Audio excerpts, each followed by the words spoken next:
Today on a Hamster and Gretel episode of the Danville Discussion. Kevin, we have a problem. Is it you? Sometimes your problem. Worse. Family dinner night. I already made plans. What plans? Well... So basically the same thing you do during the day, but with more snacks. Oh yeah, things get pretty wild around here. Well, I was gonna go to Bailey's. I don't want to stay here and be bored. I want to be bored at Bailey's house. We gotta stop this. Mom? Oh, no! You are not getting out of family dinner night. My abuela had family dinner night, and her abuela had family dinner night, and I'm pretty sure our caveman ancestors had family dinner night. So cancel your plans.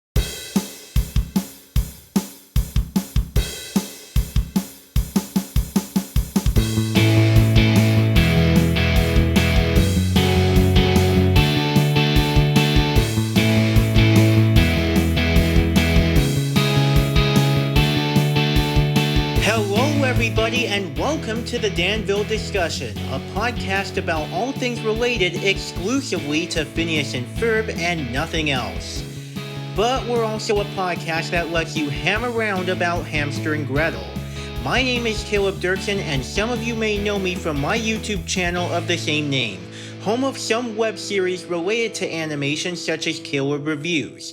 If this is your first time listening to the Danville Discussion, well, it should be self-explanatory, so let the word Danville in the title give you an idea of what it is. A Dwampyverse podcast where I watch and talk about each episode of either Phineas and Ferb or Hamster and Gretel, talking about all the in-universe or cultural references and the songs and the other things that I can find, and then finally, I will end things off by giving this episode a roller coaster rating.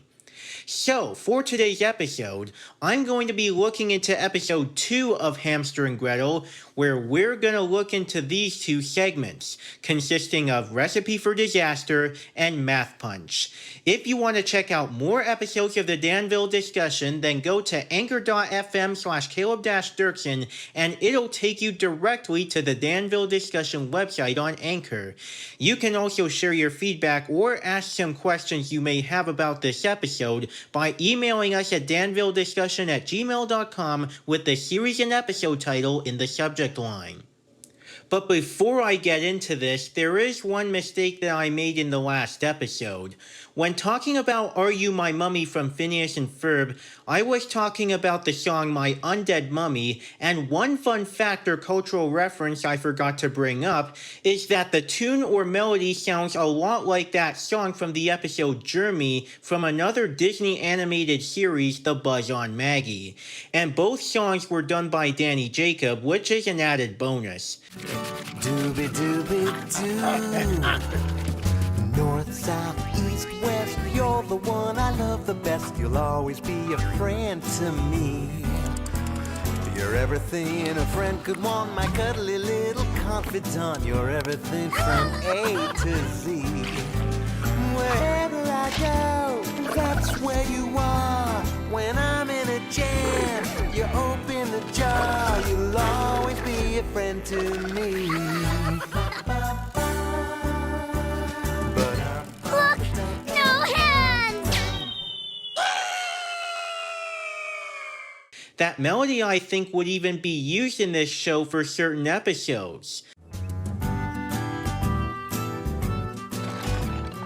Hey, Ferb! Have you seen bolt number 473?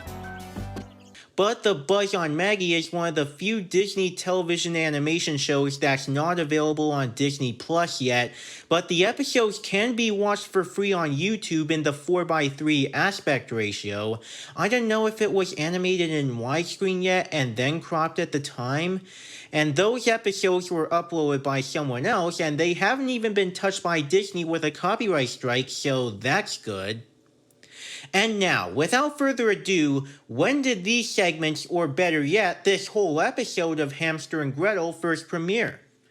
Well, it actually aired the day after the first episode, which was Saturday, August 13th, 2022, and it was on Disney Channel. And from there, the network would premiere new episodes every Saturday morning at 9:30 a.m. Eastern.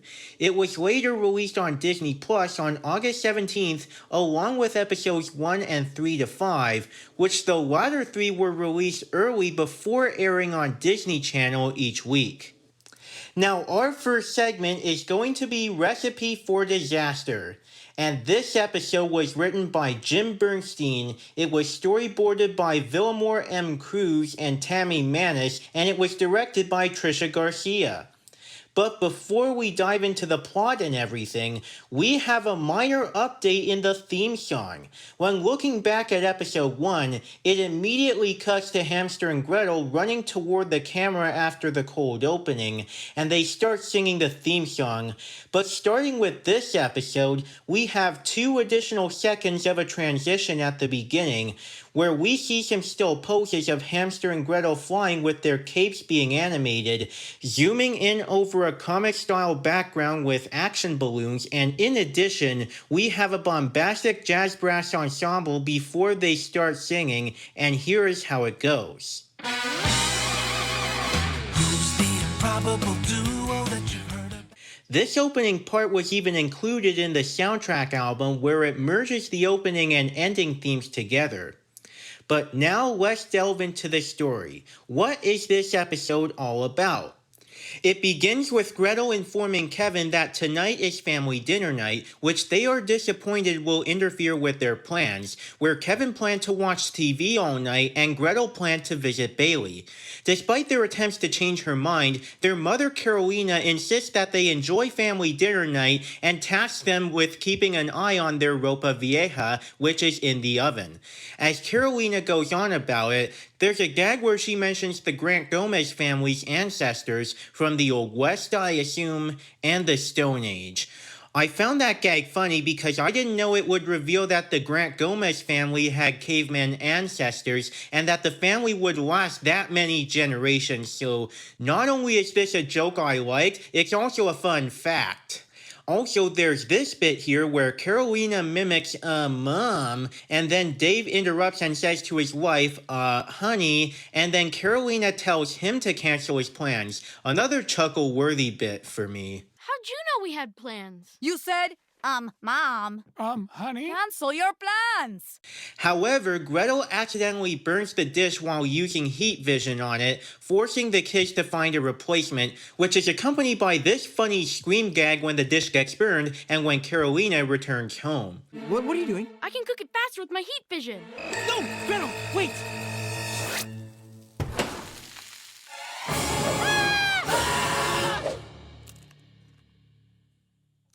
Okay, don't panic. Do not panic.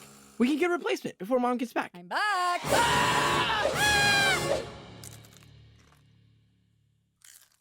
Also, there's an animation error I found where before Kevin opens the door to see Carolina, the oven door is open, but then as Kevin gets the door, Gretel is still standing there doing nothing and the oven door is suddenly closed. My guess is that off screen, Gretel closed the oven door as Kevin was coming to open the door for Carolina. And then there's some more fun facts right here. For one, this episode reveals that Kevin used to be afraid of conveyor belts as a younger kid when he went to the supermarket with his mom. Mom, you know what I miss? Mom and Kevin quality time. Like when you used to drag me to the supermarket when I was a little kid. You were so cute. You were afraid of the conveyor belt. You thought it was going to eat you. Yeah. Let's go make some more memories like that. And then after that, we have another variation of the Batman-style hero transition, where Gretel's smile is open instead of closed. Continuing with the plot, Hamster and Gretel travel to various Mexican restaurants to find a suitable replacement for the ropa vieja, including a laundromat for some reason, which had plenty of nice and hilarious moments, such as Hamster giving the thumbs down when he agrees with Gretel on how the first restaurant's ropa vieja tastes, Hamster turning coal into diamonds, plus a portion of the customer's pants when they're at the laundromat, and said customer refers to Hamster as a mouse. Thanks, mister. Hey, that mouse ate my pants. I quit. The moments where the people who were paid decide to quit happily after getting paid the diamonds, the maitre d' talking about how the first restaurant doesn't serve rodents. Also, Hamster's line in this episode is to the waitress when he tells her to keep the change after turning a lump of coal into a diamond. Hamster, got any money? Keep the change, ma'am. I quit. And this is why we don't serve rodents. And Gretel asking for another lump of coal at another restaurant. Sorry, we don't make ropa vieja. Then we'll just get some chips and guac. Oh, and a lump of coal if you have it. While all this happens, Kevin keeps Carolina occupied by having her take him to various places.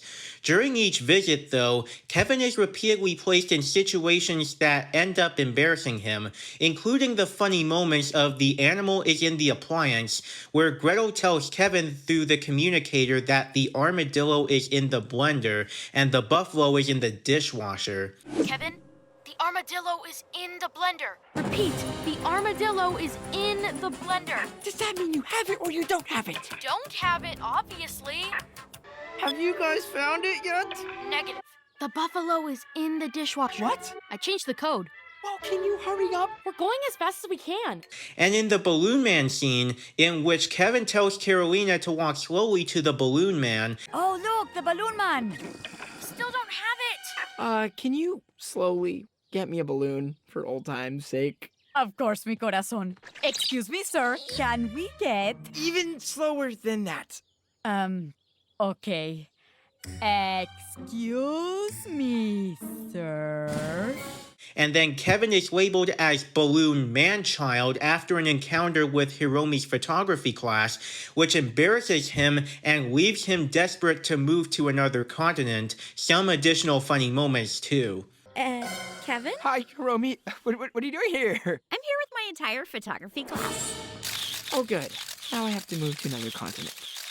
Meanwhile, Hamster and Gretel find a dish that tastes just about identical to Carolina's ropa vieja recipe, but then they find themselves in a battle with El Luchador, who also wants the ropa vieja, and El Luchador is a fantastic villain for me personally. A lot of his jokes are hilarious, including his introduction, which has a fourth wall break in his copyright notice.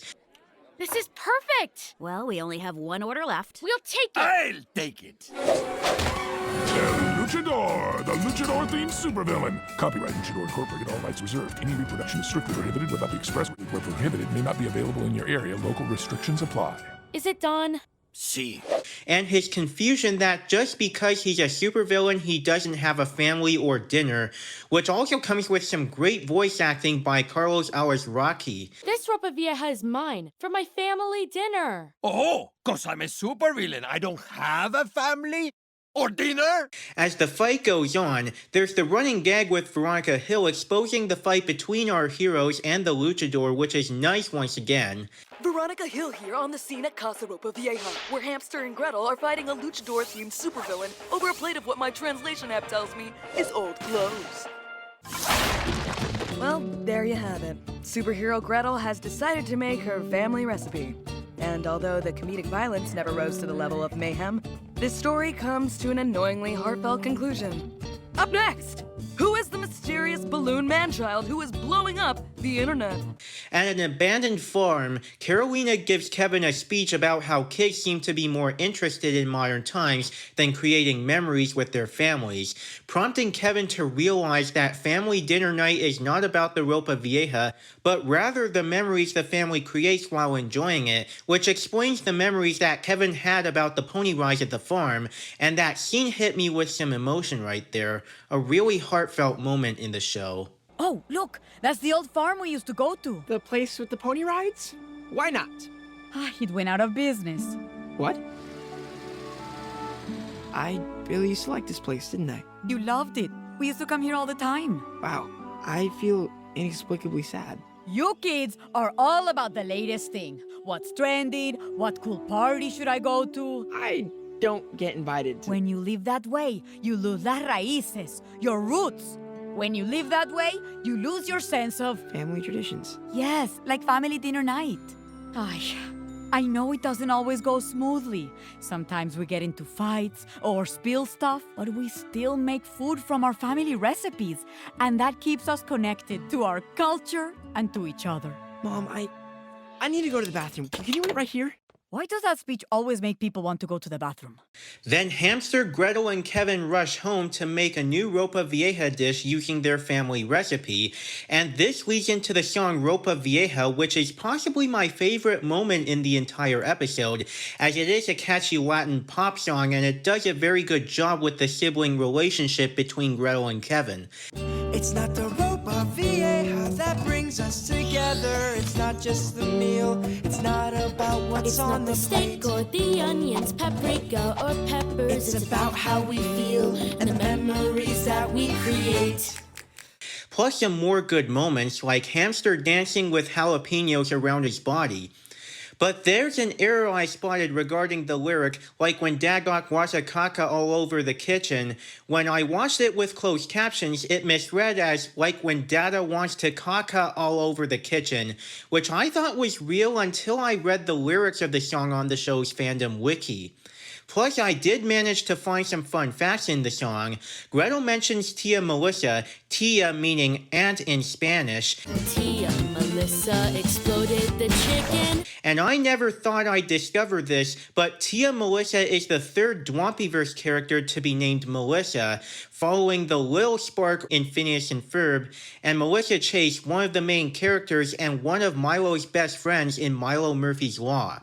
And also the lyric after Kevin says, I dropped that plate full of hot empanadas, it says, and made a Jackson Pollock on Mom's terracotta. This has a cultural reference in it. Jackson Pollock was an American painter and a major figure in the abstract expressionist movement. He was born in 1912 and died in 1956 at the age of 44, so that was still too young and untimely for him. What a shame. So basically, what Kevin means by Jackson Pollock is that he made a piece of art on his mom's terracotta, which explains the photo on the wall. And it also has some good and smooth animation of Kevin rapidly chopping the bell peppers. I'll explain more about the animation later. But yeah, a really fun song, and I don't understand how this didn't make it onto the soundtrack album.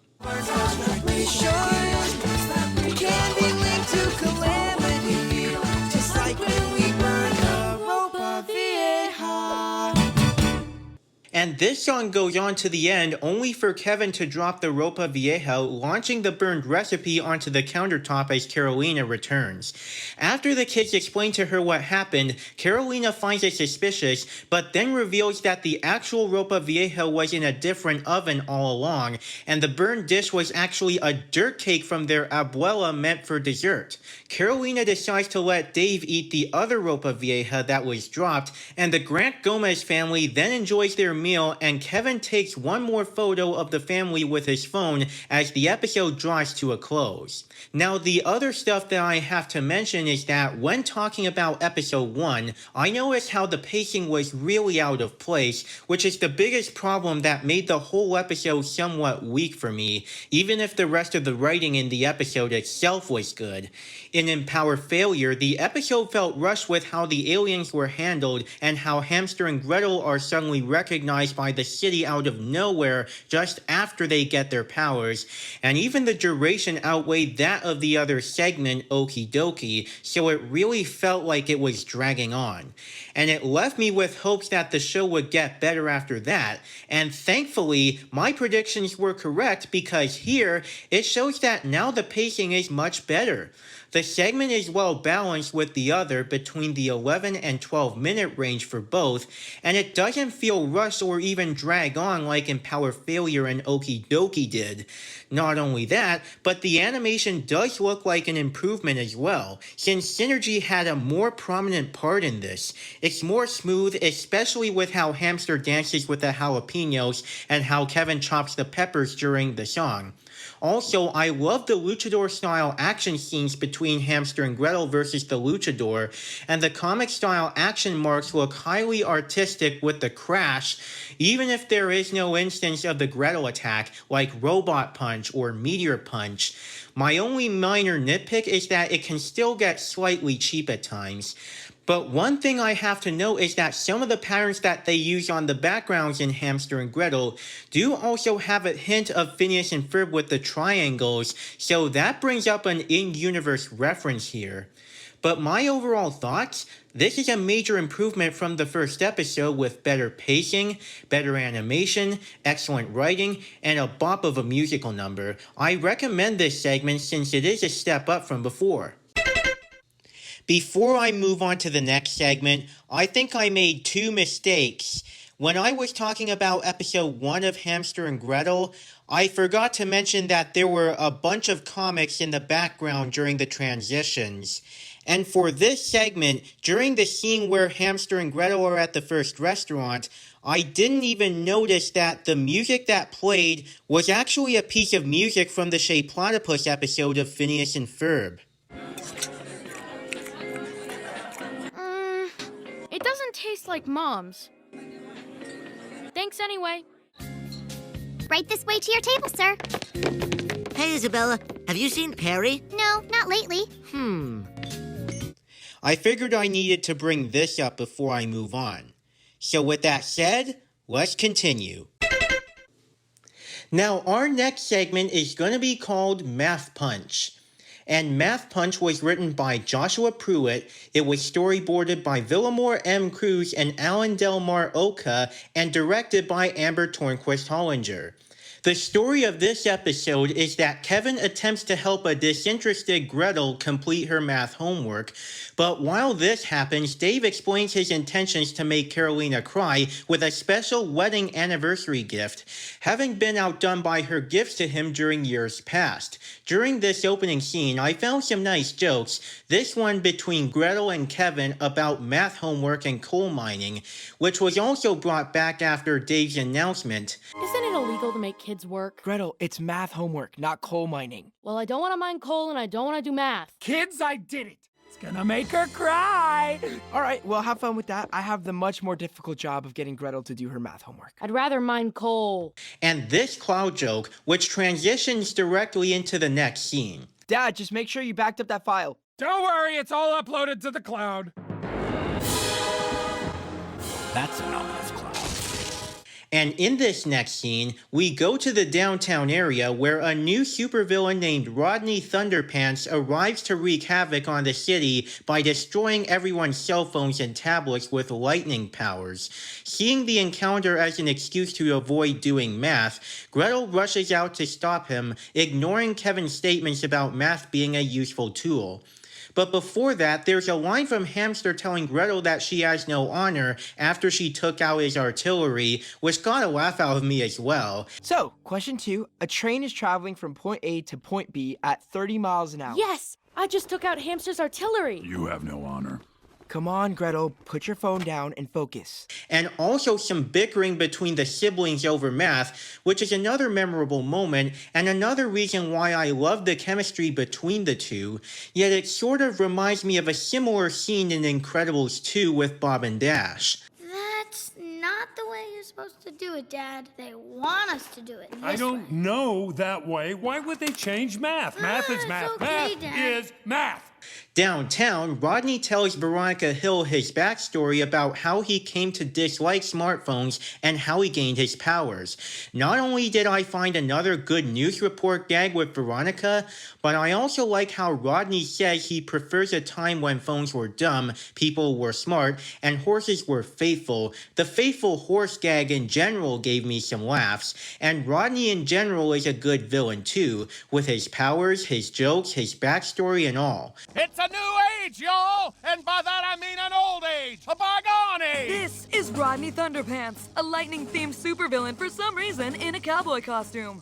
Why a supervillain whose power is electricity would choose a costume themed from before electricity is a mystery a lot of us are still trying to work through. Mr. Thunderpants, why are you doing this? Now, I don't care much for smartphones. I prefer a time when phones were dumb, People were smart and horses were faithful. Tell me about it.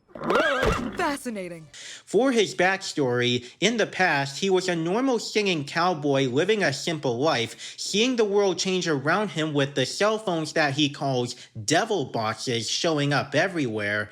And he got so jealous seeing them, but then he went toward a new cell phone tower out there on the range while riding his horse Delilah, and then a storm came in which scared the horse off and the tower fell on him, followed by a strike of lightning onto the tower and him once, and then 3 more times, which leads to the equation 1 + 3 = 4, which I'm pretty much sure that everyone knows, and then they bring back the math and coal mining joke from earlier, which is funny once again here, and I think that's pretty much a partial theme for this episode. You got struck by lightning once and then 3 more times? You mean you got struck by lightning 4 times in total? I'd rather mine coal than do math. Mr. Thunderpants, even supervillains need math. Anyway, when I regained consciousness, I had these lightning powers, and I had a score to settle with cell phones. This backstory reminds me of the Doofenshmirtz backstories, and speaking of Phineas and Ferb, I found an in-universe reference in the backstory in terms of the score piece that was used, and that tune is actually that bouncy piece of Western score from Phineas and Ferb as I remember hearing it in The Magnificent Few. Oh, tragic backstory time. Well, I was a regular singing cowboy living a simple life, watching the world change before my eyes with these devil boxes popping up everywhere. Just when I thought they couldn't intrude more into our lives, I came upon a new cell phone tower out there on the range. Ooh, a genuine silent cow whistle. You're sure this will stop a stampede? As sure as the day is long. Sold! And this all happens before Gretel confronts him, and that first conversation between Gretel and Rodney was memorably humorous. Rodney Thunderpants. That's your service, ma'am. So you shoot lightning and your name is Rodney, and you didn't think to call yourself Lightning Rod? Well, that's just... Darn it, and I already printed out the business cards. Why are you so angry at cell phones? Didn't you hear my tragic backstory? Those technological contraptions are nothing but trouble. What? Jillions of people use phones to connect with friends and family and access information from all over the world. Plus, video games. Later, as Hamster and Gretel fight Rodney, we have this gag where Dave and Carolina are at a restaurant and Dave waits for the video to load. And that was okay, nothing really to write home about, but it was at least worth some chuckles for me. This is better than any gift I've ever given. Wait, honey. I want to go first. I just gotta load it. It's gonna make you cry so hard, honey, once you see it. This is taking longer than I thought. It's loading. Yes, still loading. I should have done this at home. Well, I could just give you... you... No.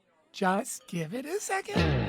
Plus, there's the scene where 2 old men named Clyde and Andrew are playing chess together. I was able to discover some fun facts about these two. Similar to Tia Melissa in the previous segment, Clyde in Hamster and Gretel is the 3rd Dwampyverse character to be named Clyde, following Clyde Flynn, Phineas and Candace's grandfather in Phineas and Ferb, and Clyde Rickenbacker, the co-creator of Sid the Robot in Milo Murphy's Law.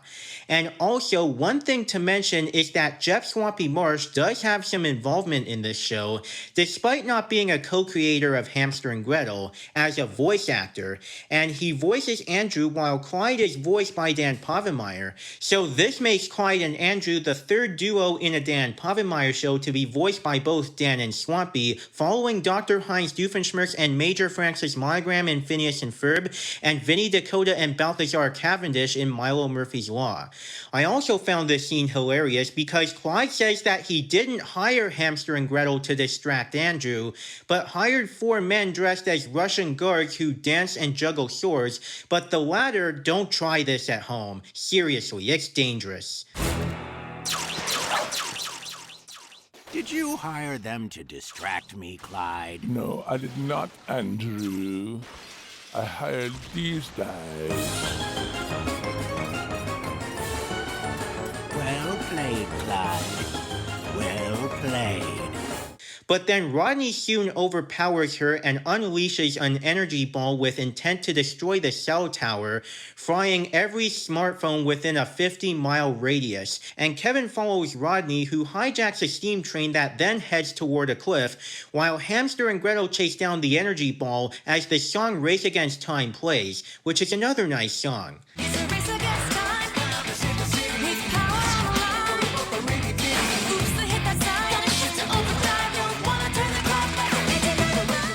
As the train is about to fall off the cliff, an electric employee attempts to use math to determine how to save the cell tower, but Gretel impatiently resolves to move the cell tower as the energy ball nears, preventing Dave from downloading his anniversary gift to Carolina, accompanied by two more gags I chuckled at: the conversation between Gretel and the employee. Sir, we need to shut down the tower before that energy ball gets here. We're all gonna die! Unless we do some simple math. There are 5 wires plugged into 5 outlets. If you remove 3 of the wires in numerical order, that superheroes don't need math. And the zero gag, which transitions into the restaurant with Dave. We did it! We saved the tower! Well, yes, but you shut down signal for the entire town. Won't it come back when we plug it back in? I guess so, but imagine if you were trying to download something really, really important. You'd have to start all over at 0%. Zero? Wait. Oh, no. No.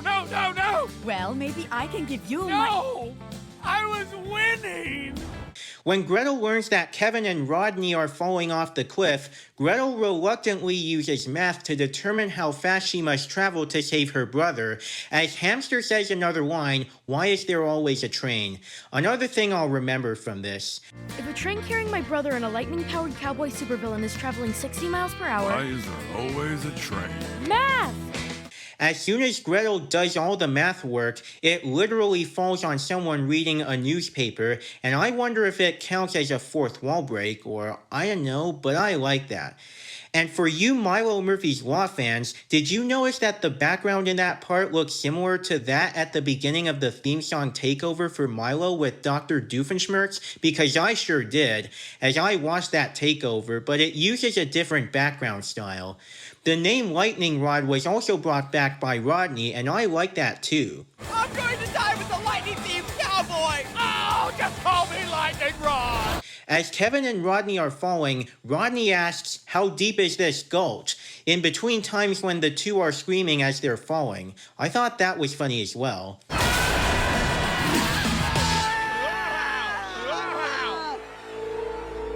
How deep is this gulch? When Gretel succeeds in saving the train, Kevin congratulates Gretel for using math, and she replies, "You were worth it."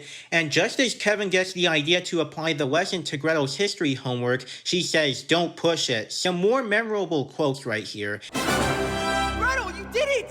You used math! You were worth it. Now, if only we could apply this lesson to your history homework, then... Don't push it. And they brought back the faithful horse gag after some police cars land on the train, and Rodney learns that smartphones can actually be useful and decides to get himself one, leaving Kevin asking, "You couldn't have come to this realization a train chase ago?"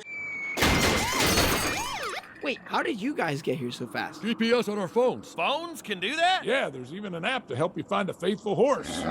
Maybe I should get myself one of them smartphones. You couldn't have come to this realization a train chase ago?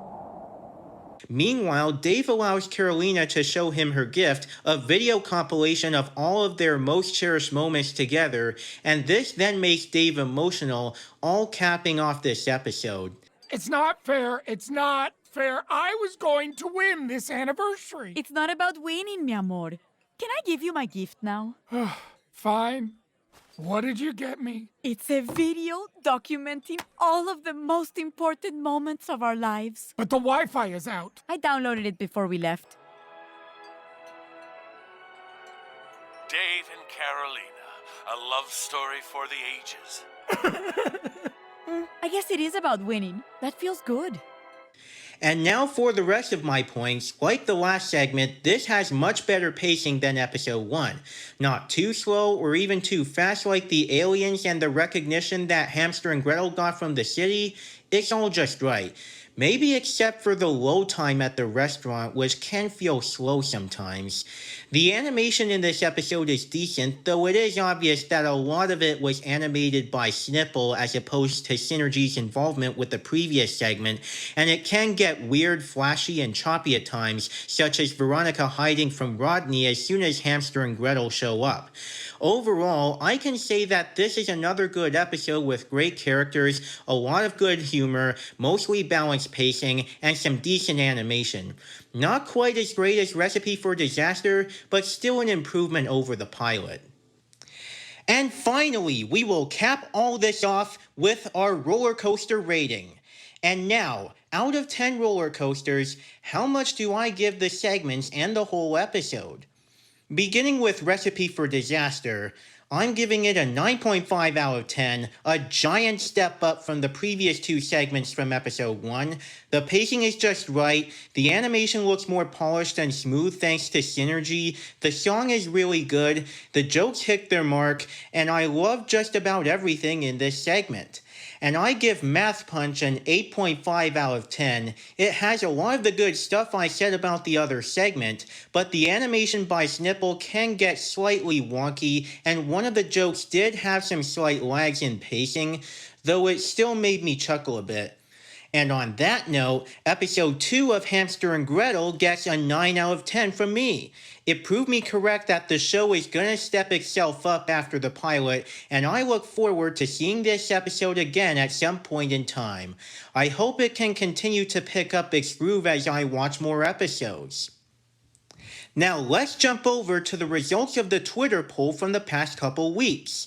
And to give you those results once again, we turn over to our reporter. Hello once again, listeners. This is your reporter here with the results of our Twitter poll from 2 weeks ago. And now for the results of our voting. We asked our listeners, what is your favorite song from hashtag Phineas and Ferb? Hashtag Danville Discussion poll. The choices were A. Backyard Beach, B. Swinter, C. My Undead Mummy, or D. Gitchy Gitchy Goo.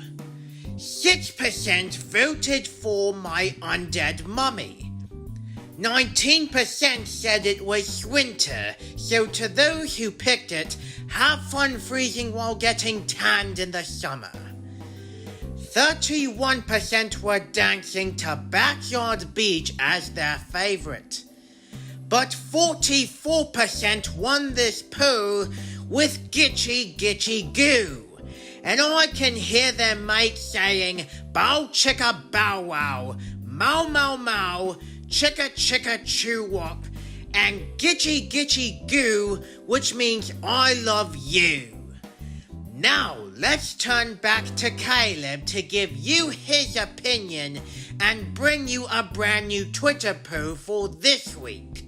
This is the reporter, signing out. Thank you again, reporter. My personal favorite out of those 4 would be Gitchy Gitchy Goo as well, as it paved the way for each Phineas and Ferb episode to have a song, and I can see why the executives loved it so much that this result happened, and the lyrics are meaningless yet creative at the same time. So yeah, it might not be my overall favorite, but it is my favorite among the 4 that I listed in this poll.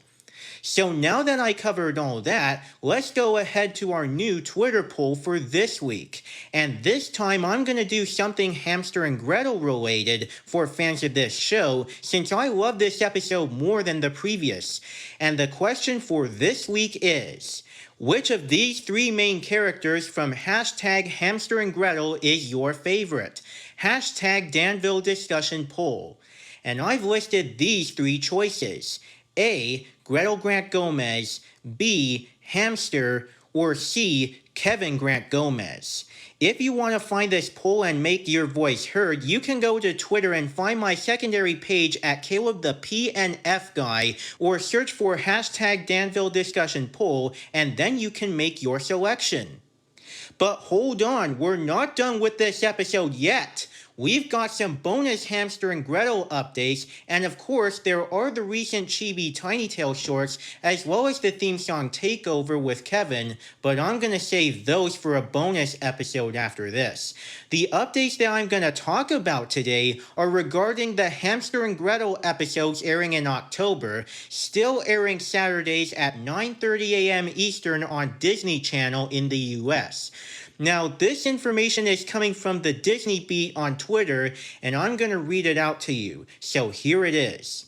On Saturday, October 1st, and as I'm recording this, the episode hasn't aired yet, but if you're listening to it publicly, it may have already aired, so I hope you've set your DVR on that.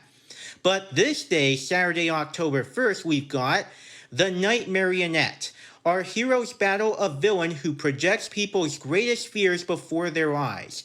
Gretel must face her biggest fears to defeat him, and I think this is going to be a Halloween episode. Abuelita's World. When Kevin and Gretel's grandmother comes to look after them, she lays down a strict set of rules. Meanwhile, a giant baby is destroying the city, and they must figure out how to stop him. And lastly, on Saturday, October 15th, we have the finale of Season 1A, and it's a special two-parter. It's called UFO. And Part 1, the Gretel Grant Gomez family takes a trip to Las Vegas. While Dave and Carolina reflect on what life without kids would be like, Kevin, Hamster, and Gretel explore Vegas on their own and encounter Fist Puncher and the Destructress. And this is the third episode to feature those two villains after Superhero Sibling Rivalry and Saturday Homecoming Fever. Part 2, as things in Vegas escalate, Hamster, Kevin, and Gretel encounter the UFOs that gave them their powers and learn that much more sinister things are happening. And with that Las Vegas plot point, I thought that was going to be used in Cutie and the Beast, but I think that might be wrong. I think that episode might be the one with the otter, while I'm Bored is just Gretel finding ways to overcome boredom. But I'm willing to cover that one later on. Anyways, we have both a Halloween episode and a two-parter episode that shows how the alien plot point is all gonna come together. So I hope you don't mind that I bring in Kronk for the latter. Oh yeah, it's all coming together. So those are pretty much the episodes airing in October, and after that, the show will be on a brief hiatus between then and November, I think. And that's all gonna make up the first 10 episodes. So now that those are covered, theme song Takeover and Chibi Tiny Tales, you're up. And that's all I've got for this week, so thank you guys so much for listening to this episode of the Danville Discussion. As for me, you can find me on my Facebook page at Real Caleb Dirksen, on my Twitter, Tumblr, and TikTok pages at Caleb Dirksen2 with the number 2, on my alternate Twitter page at Caleb the PNF Guy, on my Instagram pages at Caleb.Dirksen for my main page, or at Caleb Flynn Fletcher for my alternate page, and on my DeviantArt page at Caleb Dirksen20. You can also find me on Discord by typing the username Caleb Dirksen in 2 words, and then typing the code number 4600. And if you go to the invite link in the description below, you'll also be invited to my Discord server so that you can talk with me about anything, including this podcast or my other content. And you can also find me on YouTube. All you have to do is just search for Caleb Dirksen and look for the icon of me as a soldier. And if you want to support my work and get some great rewards all at once, which also includes getting access to my content before anyone else, whether it be my videos, my podcast episodes, or whatever, then you can become a patron on patreon.com/Caleb Dirksen, as I appreciate your support over there. As for this podcast, we are available to listen on Apple Podcasts, Stitcher, Amazon Music, Audible, Google Podcasts, Spotify, and you can also find us on Anchor by using your Apple or Android device or going on the web at anchor.fm/Caleb-Dirksen. It'll take you directly to the Danville Discussion page. If you guys listen to this podcast on Apple Podcasts or another podcast device, then do you mind going over to just go and rate and review this show? That would be great as long as you're not a cyberbully. And if you have listened to this podcast as a video on YouTube, then go ahead and pound that like button and leave us a little comment with what your thoughts are about this Hamster and Gretel episode. You can also share your feedback or ask some questions by sending us an email at danvillediscussion@gmail.com with the series and episode title in the subject line. Tune in next time for the latest episode of the Danville Discussion and all things related to Phineas and Ferb and beyond. Thank you guys so much for listening to this, and until next time, this is Caleb, over and out.